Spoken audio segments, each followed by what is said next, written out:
நீங்க ஓட்டு போடுங்க, நீங்க ஓட்டு போடாம இருங்க, நீங்க சப்போர்ட்டுக்கு வாங்க, நீங்க சப்போர்ட்டுக்கு வராம இருங்க, நீங்க கூட சேர்ந்து சண்டை செய்யுங்க, சண்டை போடாம இருங்க. ஆனா நியாயம்னு ஒண்ணு இருந்துச்சுன்னா, யோக்கியம்னு ஒரு இடத்துல இருந்துச்சுன்னா, அங்க தர்மம்னு ஒண்ணு இருந்துச்சுன்னா அங்க ஒரு கம்யூனிஸ்ட் அதுக்காக குரல் கொடுப்பாங்க. புத்தர் நார்த் இந்தியால அப்படியே ஒவ்வொரு வீடா போய் சாப்பாடு எடுத்துட்டு ஒரு நாடா போய் வாழ்ந்துட்டு இருந்தாராம். அப்போ ஒரு ரொம்ப பவர்ஃபுல்லான கிங் அவர் பயங்கரமா புத்தரை ஃபாலோ பண்ணுவாரு.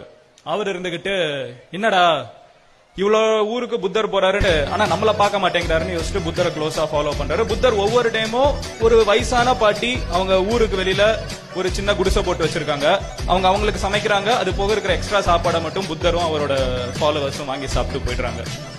மன்னன் இருந்துகிட்டு அப்போ புத்தரை இம்ப்ரெஸ் பண்ணணும்னா நம்ம சாப்பாடு கொடுத்தா போதும். ஏன்னா புத்தர் சாப்பிட்டதுக்கு அப்புறம் அந்த பாட்டி ஆசீர்வதிக்கிறாங்க, நீங்க நல்லா இருப்பீங்க, நீங்க சொர்க்கத்துக்கு போவீங்க. அந்த மாதிரி சில கான்வர்சேஷன்ஸ் இருக்குது.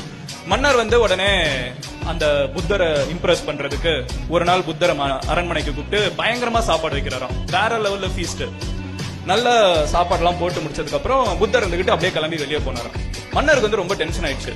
மன்னர் இருந்துகிட்டு புத்தர் கிட்ட எப்படி நீங்க பாட்டுக்கு கிளம்பி போலாம், அந்த பாட்டியை ஒவ்வொரு டைமும் சாப்பிட்டுட்டு நீங்க ஆசீர்வாதம் எல்லாம் பண்றீங்க, சொர்க்கத்துக்கு எல்லாம் போக முடியும். நான் ஒரு மன்னன், இவ்வளவு செலவு பண்ணி உங்களுக்கு விருந்து வச்சிருக்கேன், உங்களை ஃபாலோவர்ஸ் எல்லாருக்குமே விருந்து வச்சிருக்கேன்.